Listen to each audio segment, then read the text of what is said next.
Right, welcome back to a brand new video of the Targeted Individual Program, Targeted Individual Experience.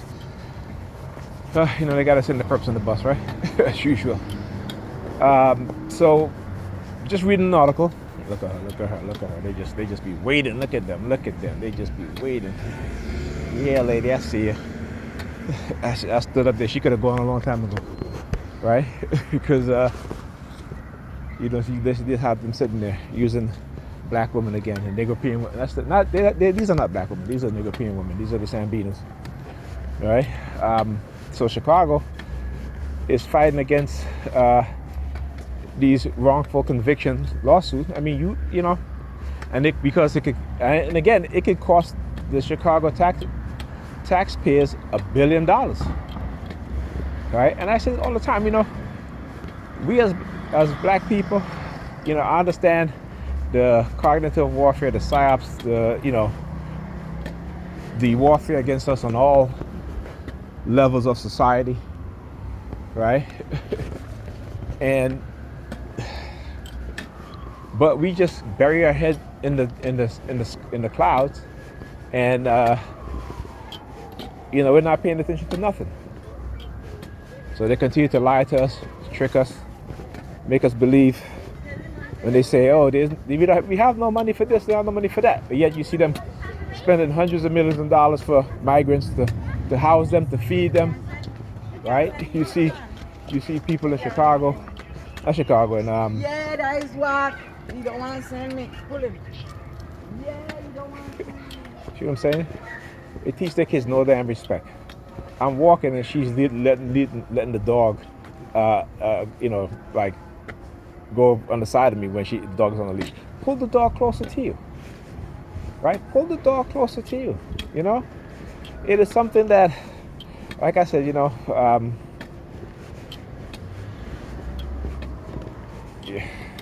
that's why you need men in the house, right? These children need discipline, they need structure. Yes, kings. Right? So anyway, as I was saying, so they have no money, but yet they have money for hundreds of millions of dollars for migrants, while we have black youths in the summertime not doing anything, unemployed, right? When that money can go to, or at least some of that money can go to what? Providing summer jobs, expanding the summer job programs, right? But they're not doing that because that's not what they're about. That's not what they want, okay? What they're doing is showing us that how they really feel. And like I said, black people, we have to look at these things and look at the reality. Don't just look at what it is that they are saying, because they know they have conditioned us into people who have this condition called cognitive dissonance. When we see what's in front of us and we see how their treatment towards us, and we just ignore, we want to, it's like, oh, I don't see it, right?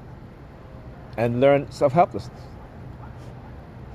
Right? Our inability as a people to come together, right?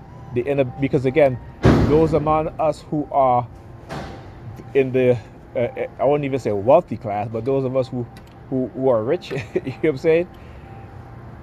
Like I said, they give what? Tens of millions of dollars to white universities, and let HBCUs, be run down, right?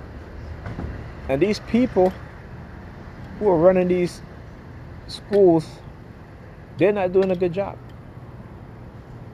Again, because they have been conditioned to keep us in the worst condition, to keep our kids as the elders around in my era when I was a teenager, right? At least then they actually had black people who truly give a damn.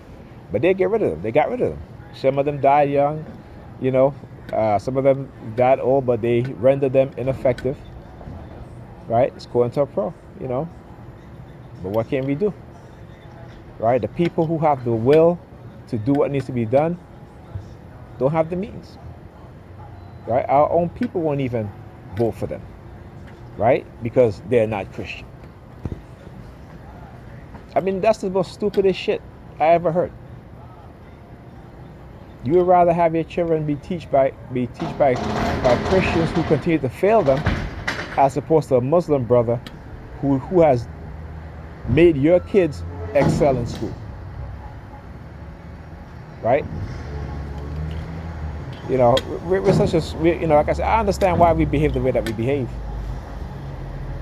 right? I understand that, and they understand that, right? But again, they continue to wage war on us at a blistering pace, and we continue to be in the church, not paying attention to what's going on.